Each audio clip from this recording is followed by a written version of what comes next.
Salam alaikum. Est-ce qu'il y a des questions? Oui, c'est une question. La viscosité, elle peut être normale ou faiblement augmentée. C'est une question chabba. Entre normal et faiblement augmenté, il y a une différence. Je vais vous répondre. Farsa, je connais les AGV qui sont. Il y a deux AGV qui sont. Le C3 et C4. Et on va parler d'arsa butyrique et d'arsa propionique. L'acétique, nous voyons chez Salalom Bad, parce qu'il est produit par la flore cellulolytique. Où est-ce qu'on a le cellulolytique? La chichi. Voilà, soit elle disparaît, soit elle diminue. D'accord? L'acide butyrique, le poids moléculaire il est plus important que l'acide propionique.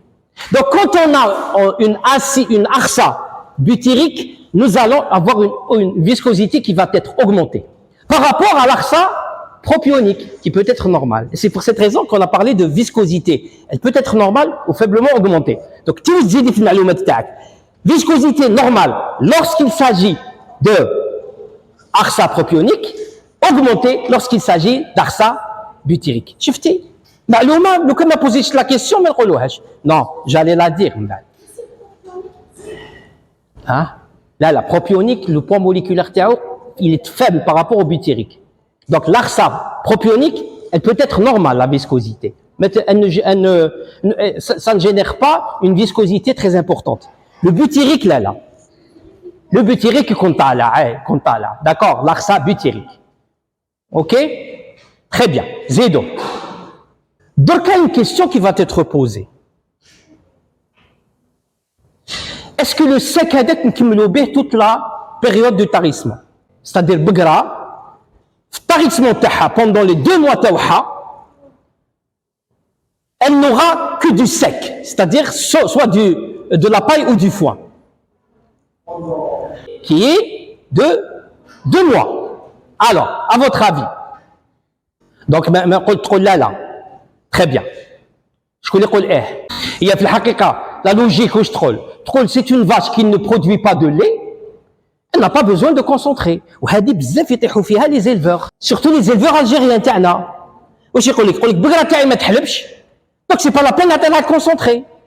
Mais elle a besoin d'entretien, elle a besoin de gestation. Et donc c'est une vache qui va subir, si elle est haute productrice, elle aura des problèmes d'acétonémie, de dépérissement, ou bien l'acétonémie de type 1. D'accord? Et c'est des pathologies qui sont très fréquentes. Ok? Saha. Donc, comment doit se faire le tarissement ta'na? On a machine 2 mois. Machine 2 mois. Donc, à un certain moment, on doit réintroduire le concentré. Mais la composition TAO, elle doit être différente de la composition du concentré de la vache laitière. Pourquoi? Adapter la lactation. Par rapport au tarissement. Le taux d'énergie, le taux de protéines et, attention, surtout le complément minéralo-vitaminé. Calcium, calcium. Si on rajoute du calcium pendant le tarissement, on fait l'hypocalcémie par la suite, par un trouble hormonal. Un trouble hormonal. D'accord? Donc le tarissement, comment il va se faire?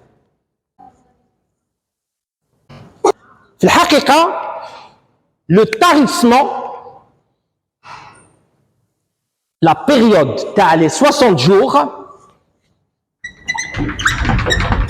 en moyenne, monsieur en moyenne, c'est-à-dire généralement c'est 60 jours. Bon, qu'il y ait des tarissements moins, qu'il y ait des tarissements plus, mais il est préférable que la période soit de 60 jours. Les 60 jours, la première période, c'est la période d'assèchement. La période d'assèchement. C'est la période, les brutale, نحبسوا كلش غير le sec. D'accord? Elle doit être courte. Elle ne dépasse pas généralement 3 à 5 jours. Oui, l'alimentation, elle est à base de foin sec ou là de paille. Donc foin ou paille.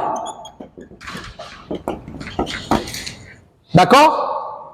Au bout de 3 à 5 jours, l'assèchement de la mamelle, on remarque qu'il n'y a plus de production laitière, c'est bon, la baisse, nous découvrons la deuxième étape.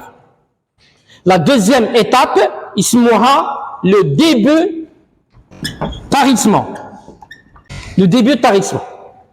Alors, le début de tarissement, on calcule les besoins d'entretien, les besoins de gestation, on nous donne une ration spéciale vache tari. Ok? Oui, le taux de protéines habot, le taux d'énergie habot, le calcium habot, le phosphore, et ainsi de suite. Donc, c'est calculé. Tu vois maintenant? Donc, quelle est la durée du début de tarissement? Par rapport aux 60 jours. Déjà, là, on a 5 jours. Quelle est la période du début de tarissement? Mais le 5e jour, a-t-elle 20 jours avant velage? Le 5e jour, mais le jour, c'est-à-dire on a provoqué l'assèchement de la mamelle, jusqu'à 20 jours avant le velage. 20 يوم قبل le velage. D'accord? 20 jours avant le velage, nous allons avoir la 3e période. La période fin de tarissement. Ou aussi la période de transition. La période de transition. C'est-à-dire la période de transition. Alors, la période de transition. Parce que c'est une période de fin de tarissement, début de lactation. وهذه هي أهم مرحلة في حياة البقرة. C'est la période la plus importante dans la vie d'une vache. Si vous ratez la période de transition et vous la gérez mal, c'est une lactation qui est mal, c'est une vache qui est malade, qui sera malade, et c'est une vache qui ne rentrera jamais en lactation, ni en pic de lactation, avec des problèmes d'acétonémie, d'hypocalcémie et de problèmes métaboliques.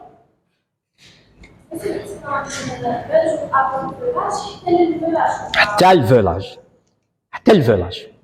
20 jours avant le velage, tel velage. D'accord? فهمنا؟ هي حبذا لو كان même, je dirais, 1 mois avant le velage. Mais c'est très difficile. C'est-à-dire l'optimal, أحسن طريقة هي 1 mois, c'est 30 jours avant le velage. Mais c'est très difficile. Là, je vous assure que c'est très difficile. Donc, العلماء اتفقوا أنه 20 jours c'est suffisant. 20 jours avant le velage, c'est la période de transition. Ah, خلاص عرفنا la période de transition وعرفنا وقتاش. Donc, comment gérer cette période de transition? Et quelle est l'alimentation qu'on doit donner à la vache pendant cette période de transition? سهلة مهلة. D'accord? واش نديرو؟ شفيتو على le ration spécial tari. Imaginons que pendant le début de tarissement, cette vache prenait 3 kilos de cette ration spéciale vache laitière, vache tari. Ok? La ration, on a fait des protéines, donc ça dépend. كل واحد كيفاش يستعمل لا سورس دو بروتين تاعو. كاين اللي يخدم بالصوجا، كاين اللي يخدم بالانسيلاج، كاين اللي يخدم donc ça dépend, ما نقدرش نعرف انا. Mais ce qui est sûr, c'est que protéines, énergie, vitamines et minéraux. Donc, on va trier la source de protéines, la source d'énergie, et ainsi de suite. D'accord? Généralement, on utilise généralement quoi? Le maïs, le sang, le khala, soja, les composants, le concentré. D'accord? Le concentré. Vous pouvez, faut comprendre le principe. Qu'est-ce qu'il faut donner? Protéines, énergie, vitamines et minéraux. Spécial, vache tarie, c'est-à-dire qu'on calcule le besoin d'entretien, besoin de gestation, uniquement. Il n'y a pas de besoin de lactation. D'accord? Donc, imaginons qu'elle coûte 3 kilos de ce type d'aliments. Sous 20 jours, nous 500 grammes de cet aliment, où nous progressivement, donc progressivement, qu'est-ce qu'on doit rajouter? Progressivement, l'aliment vache laitière. C'est le changement progressif. D'accord? Le changement progressif, nous avons la ration tarissement, nous avons la ration tarissement, ou nous la ration de la vache laitière. La ration de la vache laitière, où je fais à protéines plus, fait à énergie plus, fait à CMV avec du calcium plus. D'accord? Je vais les 500 grammes d'Adoma qui fait, c'est 500 grammes tous les 2-3 jours. Jusqu'à arriver à 3 kilos d'aliments vache laitière. Normalement, aliments vache laitière, il y a 10 jours, 8 jours avant le velage. D'accord? Même si il y a 3 kilos vache laitière, nous devons augmenter la quantité progressivement, chaque jour.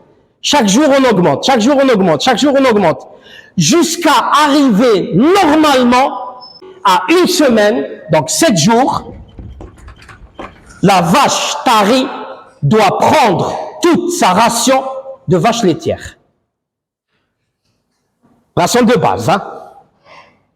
C'est le changement progressif اللي يحكيوا عليه. Oui. Là, 10 à 8 jours, nous donnons progressivement. Normalement, 8 jours, 8 à 7 jours, on arrive à la totalité d'une ration de vache laitière. On augmente progressivement. À 7 jours, nous avons le maximum. Haï, la progression, il y a 500 grammes tous les 2 jours, 500 grammes tous les 2 jours, 500 grammes tous les 2 jours. À 3 kilos, on va à 3 kilos. À partir du 10e jour, on a les 3 jours, 4 jours, augmenter progressivement jusqu'à arriver à une totalité d'une vache laitière. Normalement, à 7 jours, la vache tarie ta'na, la ration complète de vache laitière. Le velage, c'est 0. Normalement, c'est le contre-à-rebours. D'accord? C'est le contre-à-rebours. C'est un truc de calcul. On a 5 jours. Ça. Mais 5 jours, باش نكملوا les 60 jours تاعنا. شحال لازم منا؟ 55. OK? 55. من 5 حتى 20 jours avant le velage. شحال يكون؟ 35. من 35 ل 55 شحال يبقى؟ صحة. هاي اللي كلار. خلاص. Donc 5 jours tarissement, début de tarissement, c'est la ration. هنا نبداو le changement. 35. D'accord? Donc 36, 37, 38, 39, 40. Donc 500, 500, 500, 500, 500, 500. Hagda. 1, 2, 3. À 40 jours, nous allons avoir les 3 kilos de vache laitière. OK? Classe. Voilà. Donc, les 3 kilos de vache laitière, c'est la base. C'est la base. 7 jours avant le 55e jour, 7 jours avant le 55e jour. 48. Donc, quand نكملوا بهذا les 3 kilos, en augmentant 500 grammes par jour jusqu'à 48 jours. Puis 48 jours, la vache laitière doit, la vache tarie, elle doit prendre la totalité de la ration d'une vache laitière. Haïl, خلاص. خدنا دوكا, c'est bon. Très bien.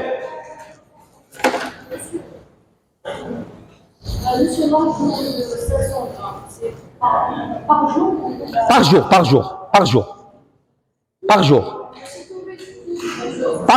jour, khair. Parce que les 2 jours, il sera décalage. Par jour. Par jour, c'est mieux. D'accord?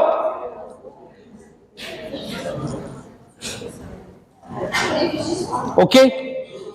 Naoudou, pour être clair. Première période d'assèchement.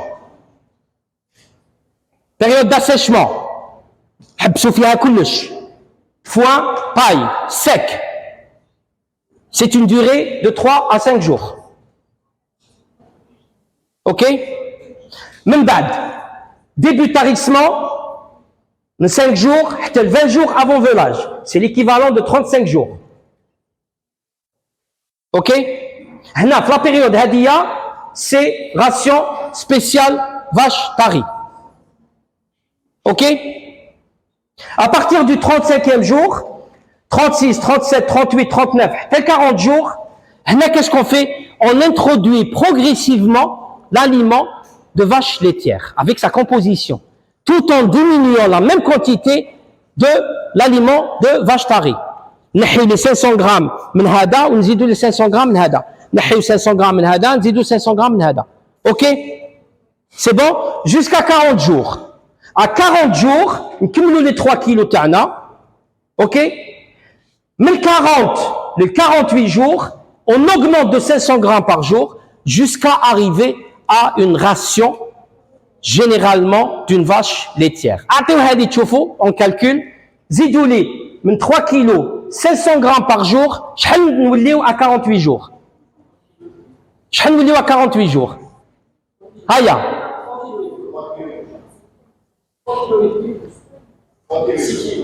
3 kilos et demi plus 3 عاودوا بالعقل on a 3 kilos زيدوا لي 500 grammes jour حتى نلحقوا 48 jours c'est-à-dire 500 grammes jour fois 8 شحال لحقوا 6 kilos et demi 6 kilos 7 kilos et c'est la ration de base tu as une vache laitière qui va produire les 10 litres تاعها فهمنا c'est bon من بعد تقولوا لي وهاد لا vache imaginons que elle va produire plus de 10 kilos كيفاش نديروا هنا كي تدخل في لا لاكتاسيون ونعرفوا شحال لو نومبر دو ليتر اللي تجيب لنا on augmente en fonction du nombre de litres اللي تجيب هذه هي نورمالمون لو راسيونمون تاعنا ما نروحوش نحكموا n'importe quelle vache هذه اللي تجيب 7 litres وهذه اللي تجيب 40 litres ونروح نعطيو لها la même alimentation c'est pas possible donc il faut créer ce qu'on appelle des allottements des lots هذا اللو تاع 10 litres هذا اللو تاع 30 litres هذا اللو تاع 40 litres هذا il a besoin de temps de concentrer هذا il a besoin de temps de concentrer هذا il a besoin de temps concentré نخدموا هكذا بهذه لي ميثود وروحوا شوفوا شعبة الحليب إلا ما تطورش حنا قاعدين نخلطوا لي زيلفور تاعنا يتخبطوا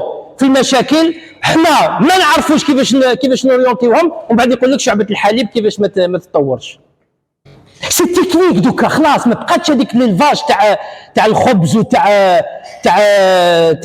سي اندستريال دوكا سي بون سي دي زيلفاج grandiose avec une alimentation un plan d'alimentation très étudié d'accord ما بقاتش بوخلوطيزم ما يدير والو اوكي دونك حنا autant que technicien du domaine كون ما نعرفوش كيفاش نكونسيو ليلفور on peut pas conseiller ليلفور تاعنا ونقدروا حنا ندخلوا معاها في البوخلوطيزم et c'est la plus grande bêtise parce que من بعد واش نديرو؟ نعطيو الصبغه العلميه للبوخلوطيزم باسكو سي لو دكتور من بعد اللي يولي يهضر سور دي باز نون سيانتيفيك. فهمنا؟ سي بون. هذه هي لا بيريود دو ترانزيسيون اللي كسرنا لكم راسكم بها. À chaque fois, attention à la période de transition, à la période de transition, à la période de transition, à la période de transition. Donc, imaginons que vous ne gérez pas cette période de transition. Quelles sont les conséquences? N'attendez comme un exemple. N'attendez comme un exemple. شفتوا هذا هو le vrai. ناخذوا un exemple. ناخذوا un exemple. درنا لا بيريود داسيشمون ومن بعد جاتنا الفهامه قال هاد البقره ماهيش تحلب. كملنا لها بلا بيريود داسيشمون pendant toute la durée jusqu'au velage. Attendez le scénario qui va se passer. Attention. حنا واش خممنا on arrête la lactation, on va jeter le fama, on a dit c'est une vache qui ne va pas produire de lait. Donc elle n'a pas besoin de concentrer. Donc on a continué la période d'assèchement حتى le velage. في الفيلاج جاتنا عاودت رجعتنا الفهامة وجدنا لها لي 6 كيلو 7 كيلو دو كونسونتري عطيناهم لها ديريكتومون. واش درنا هنايا؟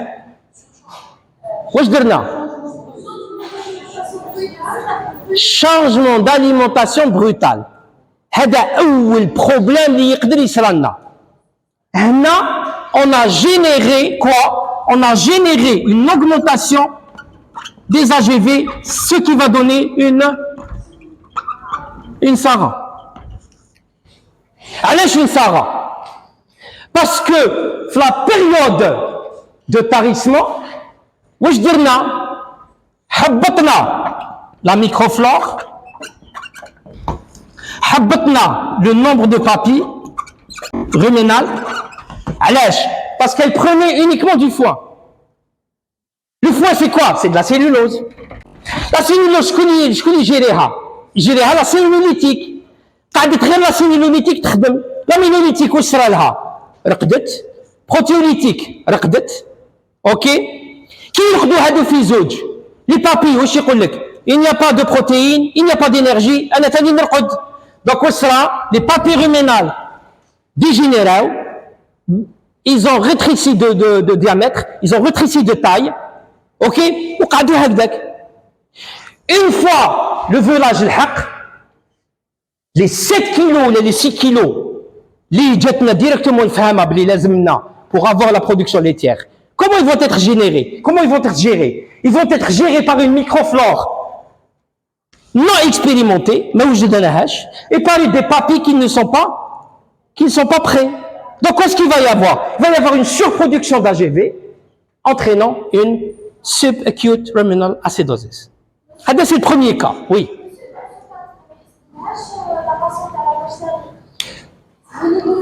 والو وهذه تصرا بزاف في الجزائر الحبيبه. لي زيلفور تاعنا سي كوم سا يخمو هكذا.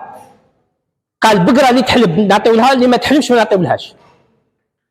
اوكي وصرات وتصرا وكلش. هذا سي البروميير بروبليم كي بو être généré dans ce cas. Le deuxième cas, deuxième pathologie qui peut être générée, واش ça? ماشي اسمع. Dystocie. علاه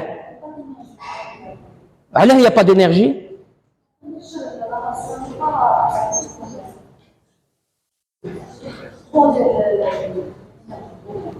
Elle n'est pas adaptée pour l'énergie. Pourtant, elle a la cellulose. La cellulose, elle ne fournit pas d'énergie.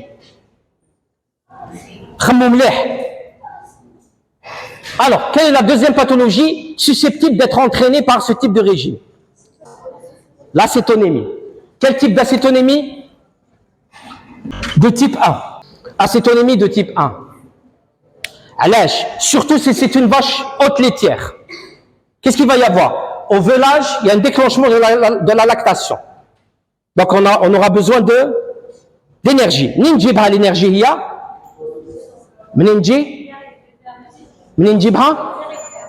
Les réserves. Les réserves, les Romains?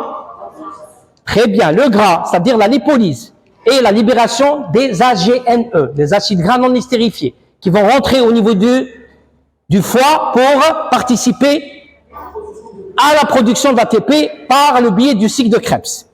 D'accord? Et plus exactement, par le biais de l'acétyl-CoA. L'acétyl-CoA. L'acétyl-CoA, عنده صاحبه اللي هو l'oxaloacétate. L'oxaloacétate, dans ce cas, وين يروح؟ يروح pour la production de glucose, parce qu'on n'a pas fait une réserve de glucose تاعنا. Donc l'oxaloacétate, واش يدير؟ Il est orienté vers la production de glucose et il ne rentre pas dans le cycle de Krebs. Acétyl-CoA va se transformer automatiquement en corps cétonique avec une augmentation. C'est la cétonémie de type A. D'accord? Est-ce qu'il y a une autre pathologie qui peut être générée par ce type de... Oui, effectivement, les dystocies par manque d'énergie, Zédo, c'est essentiellement ça, parce que c'est un défaut énergétique. D'accord? C'est un défaut énergétique. فهمنا؟ نروحوا دوكا l'effet inverse. تبعوني مليح. هذا c'est l'effet وين le tarissement ندار et العقلية تاعنا pas de lait, pas de concentré. كاين des éleveurs اللي عندهم الفهامة زايدة، هادو عندهم الفهامة ناقصة. كاين des éleveurs اللي عندهم فهامة زايدة. ça veut dire يقول لك أنا بقرتي ما نحبس لها الكونسونطري، ما نحبس لها والو، إلا ماشي في حليبها تسمان، نشوفها قدامي سمينة شابة تمشي قدامي، هذاك هو البليزير تاعي. واش نريبونديو له هذا؟ دونك لو دوزيام كا مور لا بيريود دو تاريسمون، ولا ما كاش ميم با، ما يديروش ميم با لا بيريود داسيشمون، ما يديروش ميم با لا بيريود داسيشمون. ها نعطيها لكم. ils ne font même pas la période d'assèchement. C'est une vache tarée qui va être au même lieu que les vaches laitières. تاكل معاهم، تمشي معاهم et ainsi de suite. Donc pendant toute le temps, pour la période de tarissement, واش عطينا لها؟ عطينا لها aliment vache laitière haute productrice avec un taux d'énergie كبير, un taux de protéines كبير, un CMV كبير, ainsi de suite. Que va-t-il se passer?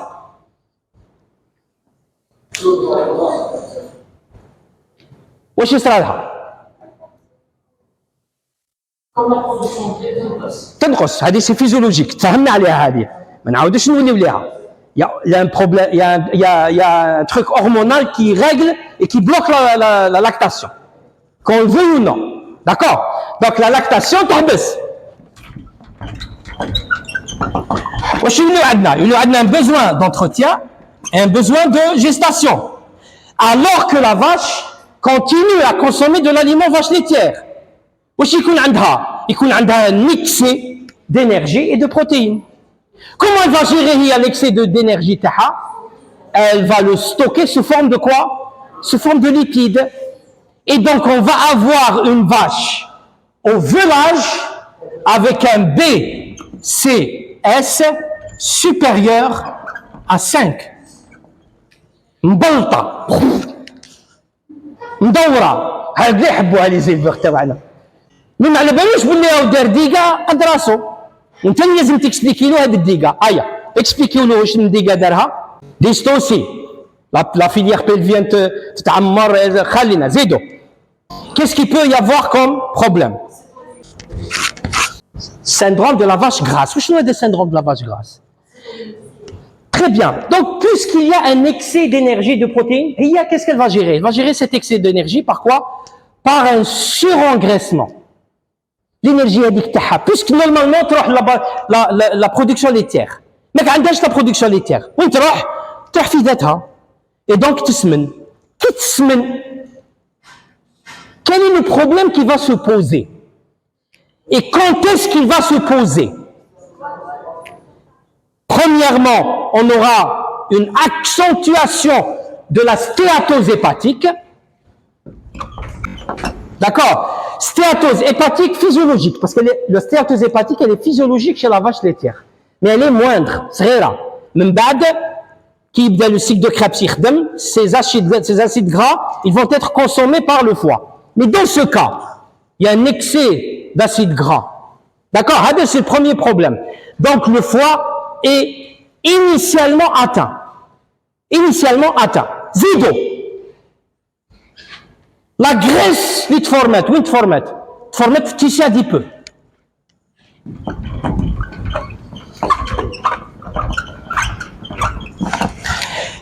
Une vache qui touled, منين تولي تيري l'énergie تاعها من le tissu adipeux, c'est-à-dire qu'elle va développer ce qu'on appelle une lipolyse.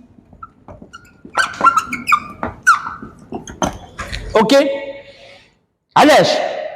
Pour avoir des acides gras, ces acides gras vont rentrer pour cycle de Krebs par le biais de l'acétyl-CoA. Mais dans ce cas, elle a formé trop d'acides gras. Et donc le foie, initialement, il va recevoir encore une grande quantité de quoi? Une grande quantité d'acides gras au niveau de son foie. Ça va accentuer la dégénérescence graisseuse du foie. Et c'est le lieu essentiel pour la néoglucogénèse.